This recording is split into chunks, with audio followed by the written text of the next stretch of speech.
Զրուցում են Գյումրեցի իրավապաշտպան Կարապետ Պողոսյանի հետ։ Պարոն Պողոսյան, քանի որ արդեն տարեվերջ է, այսպես տարին ամփոփելով, կխնդրեմ ասեք, իրավական առումով ինչպիսի տարի ունեցանք, հաշվի առնելով ազգային բարերարի ապօրինի անազատության մեջ գտնվելը, սրբազանների անազատության մեջ գտնվելը, որովհետև այնինչ տեղի է ունեցել այդ մասով աննախադեպ է կարծես, թե ինչպես կգնահատեք իրավական տարին, այսպես ասած։ Առասարակ տարին ինքը սերպապղծության, խայդառակության տարի էր։ Ասենք, մենք ունեցանք աննախադեպ թվով քաղ բանդարգյալներ, մենք ունեցանք, չգիտեմ, առաջին անգամ սերպազաններ բանդարգված, այսինքն բոլոր առումներով մենք ունեցանք ընդանուր մի խայդառակ տարի։ Նաև այդ թվում տեսեք եկեղեցու նկատմամբ արշավանքներ, այսինքն գնահատական տալն էլ նույնիսկ այս դեպքում շատ մեծ խնդիր է, որովհետև այլևս օրենսդրության մեջ երևի թե հոդված չի մնացել, որը Նիկոլ Փաշինյանը չի խախտել։ Սա արժեքների դեմ մղվող պայքարի վերջին փուլն է երևի թե։ Ինքը բոլոր տեսակի արժեքները մի երկում խախտեց։ Ինքը բոլոր տեսակի մեր սրբությունները փորձեց ինչ-որ կերպ այսպես ոտնահարել, անցնել առաջ։ Եվ սա արդեն վերջն է, հասկանում եք։ Եվ ոչ մի դեպքում այլևս չպետք է թույլ տրվի, որ ինքը շարունակի։ Որովհետև ինքը մտել է արդեն մեր հազարամյա հավատի դաշտը, որը այսպես գերերով է արդեն մեր մեջ նստած։ Պարոն Պողոսյան, հետաքրքիր բան է ստացվում,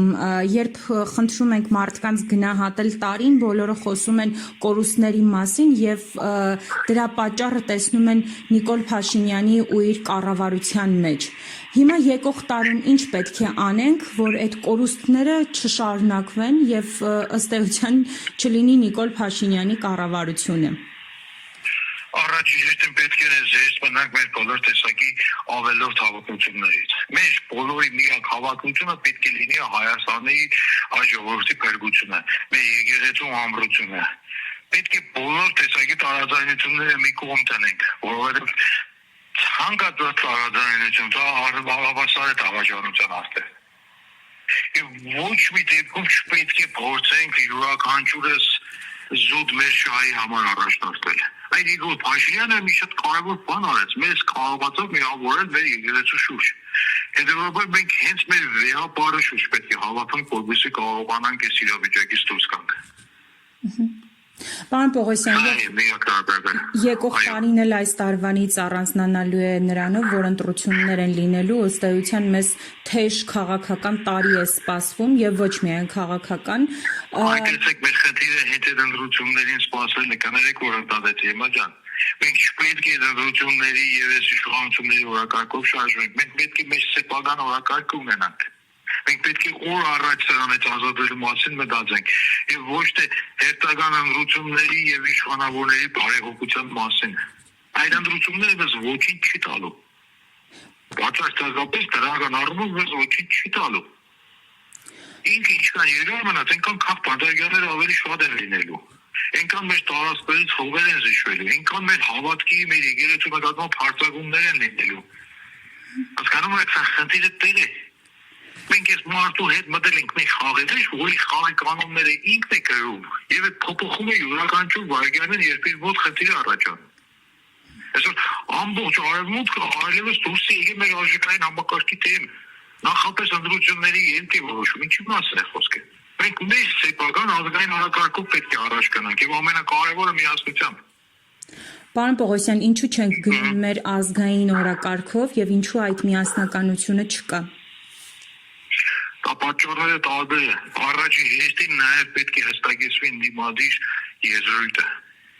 Այստեղ վաղուց եմ ասել, ընդդիմություն լինելը ուղղակի Նիկոլ Փաշինյանին կամ կառավարության որևէ անդամին հայրելը չի։ Ընդդիմություն լինելը ուղղակի պետք է դառնա մի հստակ այսպես ուղեգիծ, հստակ կանոններով։ Եվ այդ մասով Օրինակ նախորդ տարում կամ ընթացիկ տարում եղան պրոտեստներ, երբ որ շատ այսպես կոչված ընդդիմադիրների թիմակներ պատերազմին։ Որովհետև չի կարելի լինել ընդդիմություն, բայց քարոզել նույն բանը, ինչ քարոզում է այսօրվա կառավարիչները։ Չի կարելի գնալ նրանց դեմ պայքարել, բայց խաղալ իրենց կանոններով, իրենց օրակարգով։ Մեզ պետք է հաստատ, մենք ինչ ենք ուզում ունենալ։ Արդյոք ուզում ենք, որ հայ առաքելական եկեղեցին շարունակի հավերժ մնալ մեր կյանքում, մեր էության մեջ։ Ուրեմն առաջ գնում ենք, արդյոք մենք ուզում ենք, որ Հայաստանի Հանրապետությունը որպես այդպիսի մնա հավաքական հայության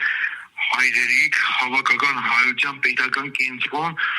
որտեղ մեր եւ հայկական միտքն է կենտրոնանալու, եւ մեր մշակույթը, եւ մեր երազանքները։ Ուրեմն դրան ենք գնալու։ Արդյոք մենք ուզում ենք կրկին մեր Արցախը վերադարձնել։ Այսինքն մենք դիչ փախնենք նաեւ մեր ցանկություններից։ Այդ օրինակ շատ ընդդիմադիր գործընկերներ իրանք նույնիսկ կարող է հետադարձ մտածեն, որ չէ Արցախի վերադարձը շատ կարևոր կենսական նշանակություն ունի, բայց դրա մասին չհարդայնվում վախենալով, որ անդրողներից ոմանք կարող է իրենցից հիասթափվել։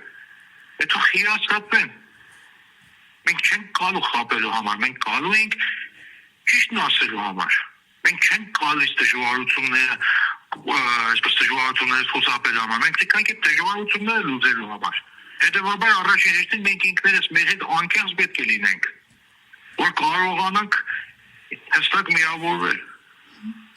Պարոն Պողոսյան, եւ ամփոփելով այն խնդիրները, որոնց մասին դուք խոսեցիք, նաեւ մեր ցանկությունների մասին,